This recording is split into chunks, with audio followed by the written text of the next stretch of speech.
Hello नमस्कार दोस्तों, जय हिंद दोस्तों। रवि ऑनलाइन क्लासेस में आपका स्वागत है। Bihar police regular test set number 4 हम लोग देखेंगे। इसमें आपको मैथ और इंग्लिश का कवरेज नहीं किया जाएगा, सिर्फ हिंदी और जीके जीएस का कवरेज किया जाएगा। अगर आप इंग्लिश चाहते हैं और मैथ तो कमेंट कीजिएगा, आपका उसका आंसर और पीडीएफ रवि ऑनलाइन क्लासेस में डाल दिया जाएगा। आप इसका लिंक दे दिया जाएगा, उसे आप देख के ज्वाइन हो जाइएगा।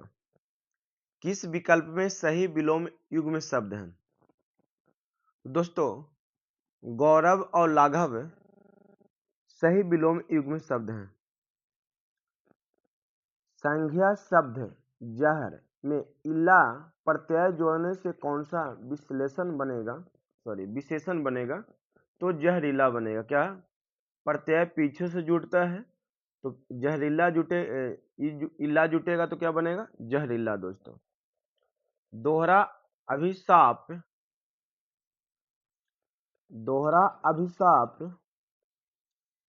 दलित आत्मकथा है।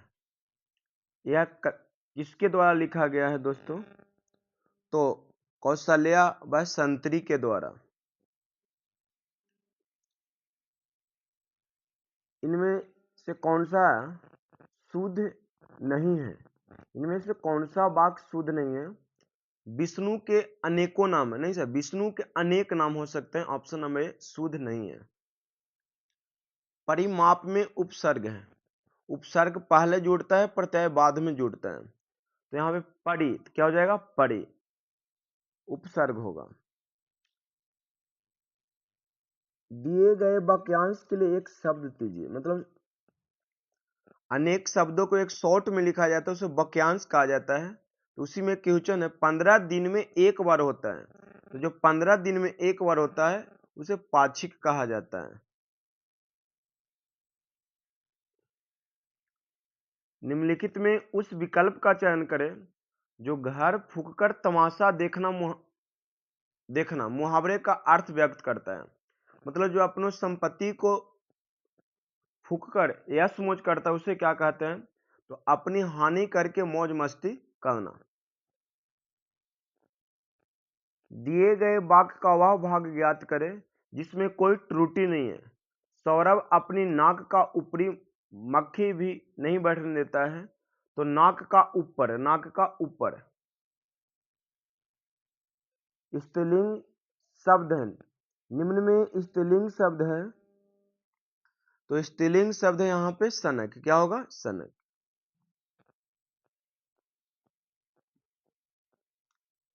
हिंदी साहित्य के आरंभिक काल को आचार्य रामचंद्र शुक्ल ने क्या कहा है? तो इसे हमारे वीरगाथा काल कहे थे। दोस्तों, इसमें इंग्लिश कवरेज नहीं करेंगे। आपको आंसर चाहिए तो मेरे टेलीग्राम चैनल में ज्वाइन कर लीजिएगा। पीडीएफ के साथ आपका आंसर डाल दिया जाएगा, या फिर नंबर है उस नंबर पे कांटेक्ट करिएगा, आपको फ्री पीडीएफ डाल दीजिए जाएगा। इतना नंबर पे मैसेज कीजिएगा तो पीडीएफ भेज दीजिए, सर बिहार पुलिस के भेज देंगे।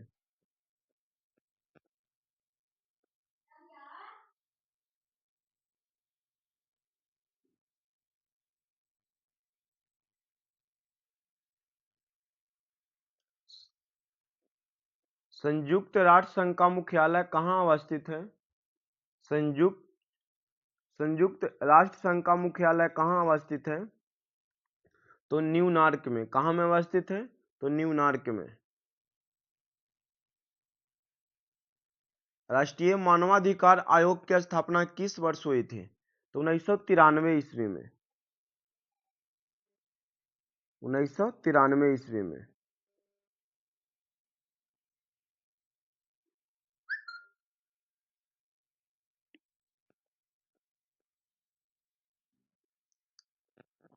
तंजौर के राजराजेश्वर शिव मंदिर का निर्माण किसने करवाए थे? दोस्तों बताइएगा, तंजौर के राजराजेश्वर शिव मंदिर का निर्माण किसने करवाए थे? तो राजेंद्र प्रथम ने। तमिलनाडु के तंजौर में स्थित एक हिंदू मंदिर है जो 11वीं सदी के आरंभ में राजराज प्रथम ने बनवाया था। भारत का राष्ट्रीय चावल अनुसंधान संस्थान कहाँ स्थित है दोस्तों, बताइएगा। तो कटक में। आपसे पूछा जाएगा चावल अनुसंधान संस्थान कहाँ स्थित है, तो कटक में। भारत का प्रथम उर्वरक संयंत्र कहाँ लगाया गया है, तो सिंदरी में। कहाँ दोस्तों, तो सिंदरी में। राजनीतिक परिघटना के अध्ययन की दार्शनिक विधि क्या है, तो प्रकृति से तुलनात्मक। प्रकृति से तुलनात्मक, ऑप्शन नंबर सी। किसने राज को पृथ्वी पर ईश्वर का अवतार कहा था, तो हिगल ने। हिगल ने राज को पृथ्वी पर ईश्वर का अवतार कहा था। प्रवासी भारतीय दिवस कब मनाया जाता है, तो 9 जनवरी को। 9 जनवरी को। इसी समय हमारे 9 जनवरी को ही महात्मा गांधी दक्षिण अफ्रीका से भारत लौटे थे। उन्हीं के उपरांत में प्रति वर्ष भारत में प्रवासी मजदूर दिवस मनाया जाता है। अनवीकरणीय ऊर्जा का स्रोत क्या है, दोस्तों। अनवीकरणीय ऊर्जा उसे कहा जाता है जो समाप्त होने के कगार पर है, जिसे पुनर्निर्माण नहीं होता है, उसे अनवीकरणीय कहा जाता है। तो कोयला। क्या हो जाएगा, ऑप्शन नंबर ए। विद्यालय की इमारत में रख रखाव पर किए जाने वाला खर्च क्या होगा, तो विद्यालय की इमारत के रख रखाव पर किए जाने वाला खर्च को राजस्व व्यय कहा जाता है। अखिल भारतीय उपभोक्ता मूल्य सूचकांक में सबसे ज्यादा संयुक्त वजन वाला आइटम क्या होता है, तो खाद्य और पेय। लता मंगेशकर के पिता का नाम क्या था, तो दीनानाथ मंगेशकर। लता मंगेशकर के पिता का नाम क्या था, दीनानाथ मंगेशकर। हिंद महासागर में अमेरिकी नौसेना अड्डा स्थित है, तो डिएगो गार्सिया। क्या हो जाएगा, डिएगो गार्सिया। डिएगो गार्सिया में। निम्नलिखित में से कौन से जिले सिंदूर फैक्ट्री स्थित है, निम्नलिखित में से कौन से जिले में सिंदूर फैक्ट्री स्थित है, तो बिहार के लखीसराय जिले में सिंदूर फैक्ट्री स्थित है।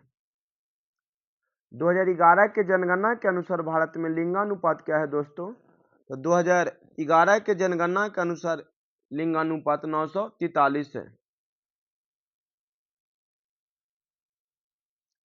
भारत में रथ मंदिरों के निर्माता कौन है दोस्तों, तो पल्लव।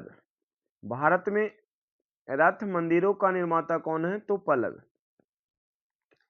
कांची के पल्लव वंश के शासक नरसिंह वर्मन प्रथम ने 7वीं सदी में महाबलीपुरम, मतलब जो आज तमिलनाडु के कांचीपुरम जिला में पड़ता है, वो एक ही चट्टान से काटकर मंदिर बनवाया था, जिसे रंथ मंथर कहा जाता है। पीपुल्स वार ग्रुप संबंधित है किससे, तो नक्सलवाद से। किससे, नक्सलवाद से संबंधित है। नक्सलवाद से संबंधित है। कोणार्क नाटक के कवि कौन है, कोणार्क नाटक के कवि कौन थे, तो जगदीश चंद्र माथुर। WHO का पूरा नाम क्या है, तो विश्व स्वास्थ्य संगठन। विश्व स्वास्थ्य संगठन। विश्व स्वास्थ्य संगठन। इसकी स्थापना कब हुआ था, 1948 ईस्वी में। WHO की स्थापना कब, 1948 में। इसका मुख्यालय क्या है, जिनेवा, स्विट्जरलैंड में। निम्न में कौन सा तत्व है, दोस्तों इस तत्व पूछ रहा है, तो देखिए हीरा एक पदार्थ है। हीरा क्या, एक पदार्थ है जो कठोर पदार्थ है, लेकिन यहाँ पे राइट आंसर हीरा भी होगा, या फिर अगर बोर्ड देता है तो इनमें से कोई भी नहीं हो सकता है। इनमें कौन सार्क का सदस्य है, तो मालदीव। मालदीव सार्क का सदस्य है। इसका मुख्यालय काठमांडू में है। सार्क का मुख्यालय कहाँ में है, तो काठमांडू में। इसकी स्थापना 8 दिसंबर 1985 ईस्वी को हुआ था। 1985 ईस्वी को की गई। सार्क में कुल 8 देश हैं: भारत, पाकिस्तान, बांग्लादेश, नेपाल, भूटान, श्रीलंका, मालदीव एवं अफगानिस्तान। भारत का राष्ट्रीय वृक्ष क्या है दोस्तों? तो बरगद।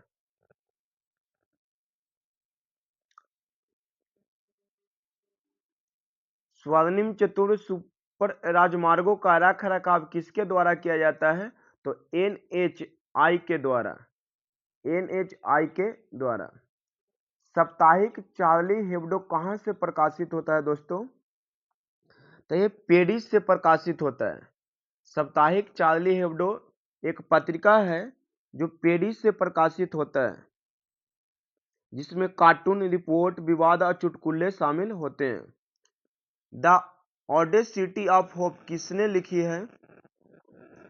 तो इसका राइट आंसर हो जाएगा बैराक ओबामा ने। द ऑडेसिटी ऑफ होप किसने लिखे हैं? तो बैराक ओबामा ने। 2021 में बिल क्लिंटन ने इसे व्याख्या किया था। 18वीं शताब्दी में किस देश ने जर्मनी पर शासन किया? तो फ्रांस ने। किसने? फ्रांस ने। 18वीं शताब्दी में फ्रांस ने जर्मनी पर शासन किया। 1862 में बिस्मार्क प्रशा का प्रधानमंत्री बना। रेड क्रॉस का मुख्यालय कहाँ है दोस्तों? तो स्विट्जरलैंड। कहाँ में है? स्विट्जरलैंड में। भारत का सबसे बड़ा संग्रहालय कहाँ स्थित है? तो कोलकाता। भारत का सबसे बड़ा संग्रहालय कहाँ है दोस्तों? तो कोलकाता। कौन अपने आयुर्वेद के ज्ञान के लिए प्रसिद्ध थे? तो धन्वंतरी। कौन थे? धन्वंतरी। IPL का आरंभ कब हुआ था दोस्तों? तो 2008 ईस्वी में। निम्नलिखित में से किस देश की विश्व में सबसे लंबी तट रेखा है? तो कनाडा की। 2,20,000 किलोमीटर लगभग है। अंतर्राष्ट्रीय मुद्रा लेन देन के संदर्भ में IMF का पूर्ण रूप क्या होता है दोस्तों? तो याद रखिएगा, इंटरनेशनल मॉनेटरी फंड होता है। IMF का पूर्ण रूप क्या होता है? तो इंटरनेशनल मॉनेटरी फंड होता है। औपचारिक बैंकिंग प्रणाली के भीतर जनता को लाने के उद्देश्य की केंद्र सरकार की पहल को क्या कहा जाता है? तो जनधन योजना। जनधन योजना। जनधन योजना भारत में 28 अगस्त 2014 को प्रधानमंत्री नरेंद्र मोदी द्वारा लाया गया था। यूरोप की सबसे लंबी नदी कौन सी है दोस्तों? तो यूरोप की सबसे लंबी नदी कहा जाए तो वोल्गा है। यूरोप की सबसे लंबी नदी कौन सा है दोस्तों? तो वोल्गा है। भारत का पहला ब्रिटिश वायसराय कौन थे? तो लॉर्ड कैनिंग। कौन थे? Lord Canning. ये हमारे 1856 से 1862 तक भारत के पहले वायसराय थे। विश्व बैंक का मुख्यालय कहाँ है दोस्तों? तो अमेरिका, संयुक्त राज्य अमेरिका। इनमें घरान संबंधी सूचक कौन है दोस्तों? तो लौंग।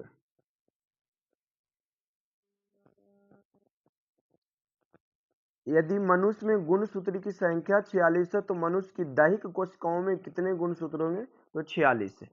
अगर युग में पूछेगा दोस्तों तब 23 मारिएगा। निम्न में गलत जोड़ी को चुने। मानव रक्त का पीएच मान 7.4 होता है। कास्टिक सोडा का पीएच मान 5 नहीं होता है दोस्तों। कास्टिक सोडा, देखिए कास्टिक सोडा NaOH यह एक क्षारीय पदार्थ है। क्या ऐसा पदार्थ है? यह एक क्षारीय पदार्थ है। क्षारीय पदार्थ का जो पीएच मान होता है 7 से अधिक होता है, तो यह गलत है। नींबू का रस का पीएच मान 2.2 ठीक है। सिरका का पीएच मान 2.8 सही है। तो यहाँ पे राइट आंसर क्या होगा? Option number option number B होगा। ऑप्शन नंबर बी, क्योंकि गलत पूछा था। एक प्रकार के संयोजी उत्तर की उपस्थिति के कारण हमारे कानों में कानों को मोड़ा जा सकता है। यह किसके द्वारा संभव है दोस्तों? तो उपास्थि के कारण। किसके कारण? उपास्थि के कारण। हाइड्रा तारा मछली प्लानेरिया संबंधित है किससे? हाइड्रा तारा मछली प्लानेरिया संबंधित है किससे? तो पुनर्जनन से संबंधित है। किससे संबंधित है? तो पुनर्जनन से संबंधित है। निम्नलिखित में कौन सा WBC के बारे में सही नहीं है? तो WBC का आकार 18 से 25 माइक्रोन होता है। नहीं सर, WBC का आकार 12 से 17 माइक्रोमीटर तक होती है। वे सैनिक रूप में कार्य करते हैं, कीटाणुओं को खाते हैं। सही है। केंद्रक केंद्रित होते हैं, आकार अम्यूबॉइड या गोलाकार होते हैं। सही है। एक मानव के जनन कोशिका में गुणसूत्रों की संख्या कितनी होती है? तो गुणसूत्रों की संख्या 46 होती है। मांसपेशिया की क्रिया से उत्पन्न बल को क्या कहते हैं? तो मांसपेशिया से क्रिया से जो उत्पन्न बल होता है उसे पेशीय बल कहा जाता है दोस्तों।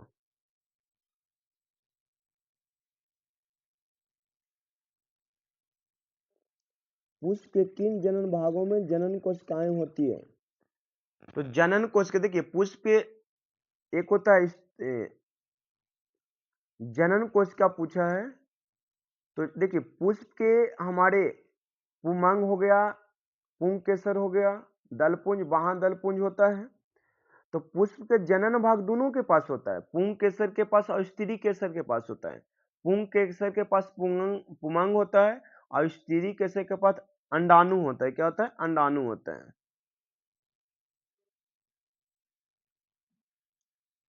दो प्रतिरोधक, एक 10 ओम और दूसरा 20 ओम के हैं।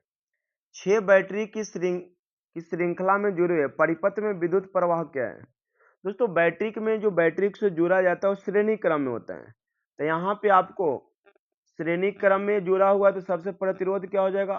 तो R1 प्लस R2। तो यहाँ से निकालिएगा तो 10 प्लस 20 कितना ओम हो जाएगा? 30 ओम होगा दोस्तों। तो R के मान कितना निकला? 30 ओम। आप जानते हैं V बराबर क्या होता है दोस्तों? IR। तो I बराबर क्या होगा दोस्तों? V बटा R।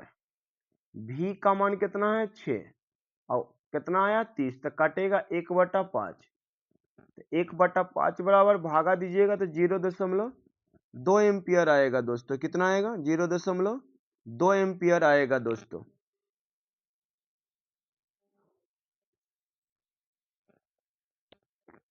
एक गैल्वेनोमीटर का उपयोग किया जाता है। तो एक गैल्वेनोमीटर का उपयोग किया जाता है तो करंट की दिशा को पता लगाने के लिए, करंट की दिशा को पता लगाने के लिए। तो ऑप्शन नंबर क्या होगा? सी। किसी वस्तु के स्वतंत्र रूप से गिरने के दौरान उसके मार्ग में एक बिंदु पर निम्नलिखित में से कौन सी ऊर्जा बढ़ती है? तो दोस्तों, जब कोई ऊपर से वस्तु नीचे गिराई जा रही है तो उसकी गतिज ऊर्जा क्या होगी? बढ़ जाती है दोस्तों। एक वेग समय आरेख के तहत क्षेत्र दर्शाता है। तो दोस्तों, विस्थापन क्या दर्शाएगा? विस्थापन। वह उपकरण जिसका उपयोग मोटर गाड़ियों में दूरी मापने के लिए किया जाता है तो वो होता है हमारे ओडोमीटर। क्या होता है दोस्तों? ओडोमीटर। ओडोमीटर एक ऐसा उपकरण है जो किसी वाहन द्वारा तय की गई दूरी को मापता है। स्पीडोमीटर जो है, स्पीडोमीटर का उपयोग करके वाहन की गति को मापा जाता है। वाहन की गति को मापा जाता है, दूरी को मापने के लिए ओडोमीटर को। जैसे टैकोमीटर एक ऐसा यंत्र है जो सॉफ्ट या डिस्क के घूर्णन गति को मापता है। जैसे कि मोटर में एक विद्युत परिपथ समांतर क्रम में जुड़ा होता है। निम्न में से कौन विद्युत परिपथ समांतर क्रम में जुड़ा होता है? तो वोल्ट मीटर विद्युत परिपथ के समांतर क्रम में जुड़ा होता है। निम्नलिखित में कौन सा समीकरण स्थिति समय संबंध स्थिति और समय के लिए बताता है? तो होता है गति का दूसरा समीकरण। गति का दूसरा समीकरण होता है S बराबर ut हाफ AT स्क्वायर। तो ऑप्शन नंबर बी होगा, ए होगा।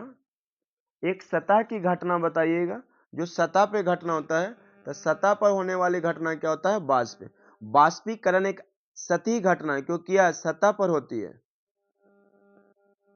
नीचे दिए गए तत्वों में आकार में सबसे छोटा कौन है?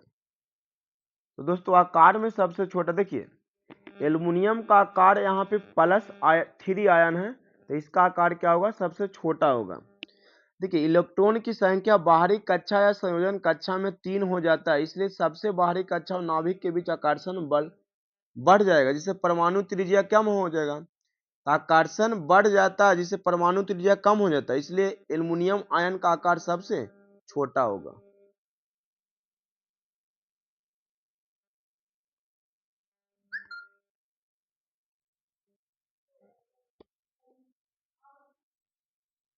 परमाणु क्रमांक 57 वाले तत्व निम्नलिखित में किस ब्लॉक से संबंधित है, तो डी ब्लॉक से संबंधित है। परमाणु क्रमांक 57 वाला तत्व डी ब्लॉक से संबंधित है।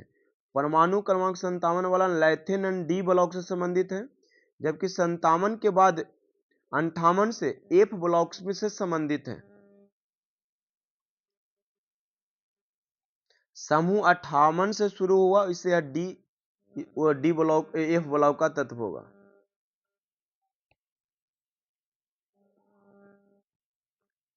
कार्बोनिल समूह नहीं है, तो कार्बोनिल समूह इथेनॉल नहीं है।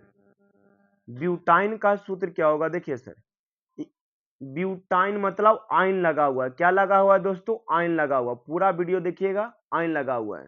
तो आयन मतलब क्या होता है, सबसे पहले समझिएगा, एल्केन क्या होता है, एल्केन में एन लगा होता है, तो इसका सूत्र होता है CnH2n+2, एल्केन हुआ। एल्कीन एक होता है एल्कीन, इसमें इन लगा होता है, इसका सूत्र होता है CnH2n।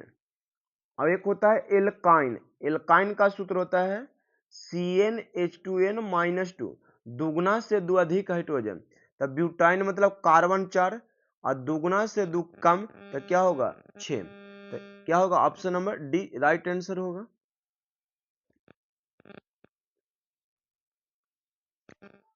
सफेदी के दौरान कैल्शियम हाइड्रोक्साइड दीवारों पर एक पतला परत बनाने के लिए कार्बन डाइऑक्साइड के साथ धीमी गति से प्रतिक्रिया करता है, तो उसका नाम क्या होता है दोस्तों, तो उसका नाम होता है कैल्शियम कार्बोनेट। क्या होता है, कैल्शियम कार्बोनेट। सफेदी करते समय कैल्शियम हाइड्रोक्साइड हवा में कार्बन डाइऑक्साइड के साथ धीरे धीरे प्रतिक्रिया करके दीवारों पर कैल्शियम कार्बोनेट की एक पतली परत बना लेता है। लिटमस विलयन किससे निकाला जाता है, तो लाइकेन के पौधों से निकाला जाता है। राइट आंसर तो ही होना चाहिए दोस्तों, लिटमस पत्र लाइकेन से निकाला जाता है। सोडियम हाइड्रोक्साइड एक कैसा ऑक्साइड है दोस्तों, तो यह एक प्रकार का क्षारीय ऑक्साइड है। धातु के ऑक्साइड क्षारीय होते हैं। बिहार के इन जिलों को उत्तर से दक्षिण दिशा में व्यवस्थित करें, तो सीतामढ़ी, मुजफ्फरपुर, पटना, जहानाबाद, गया। गया सबसे लास्ट बिहार के दक्षिणी सिरा पर है, इसके बाद जहानाबाद, उसके बाद पटना, पटना के बाद हाजीपुर, हाजीपुर के बाद मुजफ्फरपुर, मुजफ्फरपुर के बाद उधर ट्रेन कटिंग हो जाती है। महानदी किस जिले से बिहार में प्रवेश करती है, महानदी बिहार के किस जिले से प्रवेश करती है दोस्तों, तब महानदी किशनगंज में बिहार में प्रवेश करती है। यह हमारे विशिष्ट नदी प्रणाली जिसमें दो अलग अलग धाराएं निकलते हैं, तो क्या हो जाएगा, किशनगंज।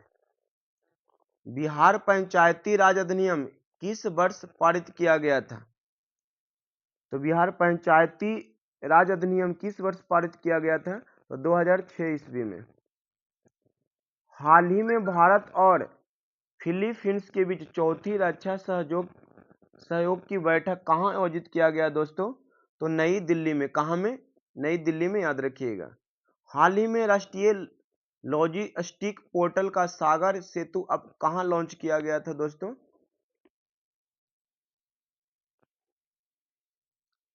तो नई इस 97 क्या हो जाएगा, नहीं सॉरी 96 के क्या होगा, 96 का बेंगलुरु होगा। 97 देखिए, हाल ही में भारत और भारत और कौन सा देश रुपये में व्यापार करने पर सहमत हुआ है? तो वह हमारे मलेशिया देश सहमत हुए हैं।